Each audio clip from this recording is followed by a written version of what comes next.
Salam, hörmətli müdavimlər, dəyərli müəllimlər, bu videoda kimya sınağının izahına baxacağıq.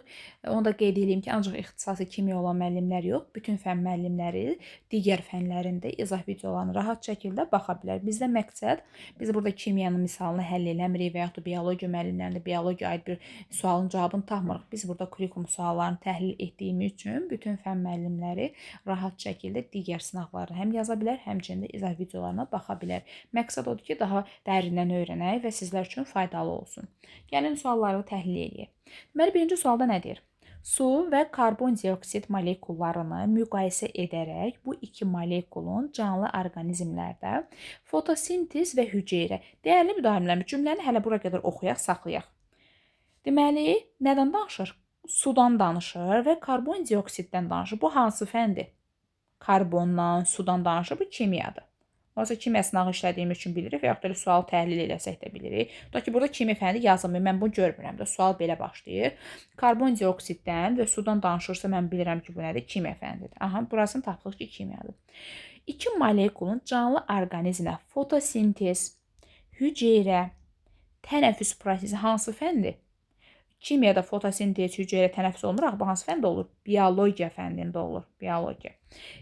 Avtomatik inteqrasiyanı fənlər arası tapdıq, dəyərli müdavimlər. Görürsünüz, sürətli şəkildə variant tapaq. Fənlər arası. Hətta imtahanda, indi biz burada düzgün şəkildə cavab tapırıq, amma siz imtahanda sürətli şəkildə fənlər arası olmayan variantları çıxın. Və salam, yeni də çıxdınız. Gördünüz, iki variant arasında qaldıq. Bir var 5 variantın içindən tapasınız, bir də 2 variantın içindən hərəkət eləyəsiniz. Daha sonra cümlə ardını oxuyuruq. Deməli, tənəffüs proseslərində hansı rol olduğunu müəyyənləşdirin. Yəni, bunların karbondioksidin və suyun molekullarını müqayisə eləyin deyir. Bu iki molekulun canlı orqanizmlərdə fotosintez, hüceyrə və tənəffüs proseslərinin hansı rol olduğunu müəyyənləşdirin deyir. Yəni, neyiniyim? Mən bunu başa düşməliyəm, dərk eləməliyəm. Bu rolu nədən ibarətdir? Mənasını, yəni səbəb-nəticə əlaqəsini tapmalısınız ki, karbondioksidlə, su ilə bu fotosintezin nə kimi əlaqəsi var, hüceyrə ilə, tənəffüsün nə kimi əlaqəsi var. Bu üçün nə lazımdır? Məntiq anlamaq, dərk etmək, başa düşmək. Fənlər arası məntiqi təfəkkür anlamaq mərhələsi. Burada şagird nəyisə, necə deyim, mövqe bildirmədi, münasibət bildirmədi, nəyisə araşdırmadı, sübut, dəlil demədi ki, deyək ki, bu tənqidi dəyərləndirməkdir. Görürsünüz, dəyərli müdavimlər. Variantları çıxanda avtomatik olaraq cavabı rahat şəkildə tapa bilirsiniz. Deməli, düzgün cavabımız oldu fənlər arası məntiqi təfəkkür və anlamaq mərhələsi. Düzgün cavab oldu B variantı. Baxırıq ikinci suala. İkinci sualda nə yazır? Genişləndirilmiş düşünmə dərin bilik səviyyəsinə görə neçənci səviyyə idi, dəyərli müdavimlərimiz? Bəli, 4-cü səviyyə idi. Gəlin bəndləri təhlil edək, görək hansı 4-cü səviyyəli sualdır. Dövrü cədvələ əsaslanaraq verilmiş elementlərin sıra nömrəsi. Məsələn, karbonun sıra nömrəsi neçədir? Kimyəvi simvolu nədir? Tutaq ki, karbon belə yazılır, yoxsa belə yazılır? Yoxsa belə yazılır karbon. Bu dəqiq bilmək lazımdır ki, bu sıra nömrəsi neçədir? Simvol olaraq necə yazılır? Kalsium belə yazılır, N yazılır, P yazılır. Bu dəqiq bilmək lazımdır. Hansı səviyyədə dəyərli müdavimlər? Bu xatırlamadır. Birinci səviyyədir. Bizə 4 lazımdır. Ən dərin səviyyə. Bunun çıxdıq. Verilmiş kimyəvi reaksiyada maddələrin kütlə nisbətini hesablayın, həll eləyin, vurun, toplayın, çıxın, hesablayın, müqayisə edin, fərqləndirin, qruplaşdırın. Hansı mərhələyə aiddir dəyərli müdavimlərimiz? İkinci səviyyə. Bu bəndləri təhlil etməkdə məqsəd odur ki, buna oxşar sinonim başqa bir sual görəndə biz orada rahat şəkildə səviyyəsini tapa bilək. Bu oldu ikinci səviyyə. Daha sonra C variantına baxırıq. Turşu və qələvilərin kimyəvi xüsusiyyətlərini müqayisə edin. Onların sulu məhlulda hansı ionları əmələ gətirdiyini, indikatorlara təsirini və pH göstəricisi baxımından əsas fərqlərini izah edin. Həm burada fərqləndirmək, müqayisə etmək var, eyni zamanda da təhlil etmək də var da. Onların müqayisə edib, sulu məhlulda hansı ionların əmələ gətirdiyini, indikatorun təsirini, pH göstəricisi baxımından onlara əsas fərqlərini izah eləməlidir. Həm ikinci səviyyə var, eyni zamanda təhlil prosesləri getdiyi üçün üçüncü səviyyədə var. Yəni 4 yoxdur da burada. Yəni ikinci, üçüncü səviyyədə hərəkət edirik. Baxırıq digər variant. Bizə 4 lazımdır, ən dərin səviyyə. Müxtəlif mənbələrə əsaslanaraq sənaye tullantıların suyun tərkibinə təsirini araşdırmaq və bu nəticələr müxtəlif amillərin mənfi təsirini aradan qaldırmaq üçün həll yolları təklif etmək. Araşdırmaq, həll yolları təklif etmək, sintez etmək, birləşdirmək, müxtəlif fənlərə inteqrasiya etmək varsa, dəyərli müdavimlərimiz, bu genişləndirilmiş düşünməyə aiddir. Digər xüsusiyyətləri də qeyd elədim ki, sabah başqa testdə qarşınıza çıxanda sizə rahat şəkildə tapmağınıza kömək olsun. Deməli, həll yollar tapıb, araşdırır və bir çox məlumatlar birləşdirib həll yolu təklif etmək, model hazırlamaq deyirsə, bu 4-cü səviyyədir. Gəlin Y variantına baxaq. Verilən maddədə iştirak etdiyi kimyəvi reaksiyaları göstərir. Reaksiya üçün uyğun tənliyi yazın. Məsələn, tənliyi yazın, tənliyi əmsallaşdırın. Bura 2 yazmaq lazımdır. İndeksinə vurub bura 3 yazmaq lazımdır. Yəni öyrəndiklərinizi həyata keçirirsiniz, yəni tətbiq edirsiniz. Bu da anlayış və bacarıq səviyyəsi olsa, yəni ikinci səviyyə olsa kifayətdir. Deməli, düzgün cavabımız oldu D variantı. Yəni rahat tapmaq yollarında dedim ki, bu kimi sözlər başqa bir yerdə də sizə rastınıza çıxsa, bütöv şərti oxuyaraq düzgün şəkildə cavabı tapa bilərsiniz. Baxırıq 3-cü suala. Plastiklərin kimyəvi xüsusiyyətlərini nəzərə alaraq onların torpaq və su mühitində yaratdığı dəyişiklikləri araşdırın. Bu təsirlərin müxtəlif sahələrə necə təzahür etdiyini müqayisə edib ümumi tendensiyaları, bu dəqiqə baxın dəyərli müdavimlər, bundan öncəki sualda dedik.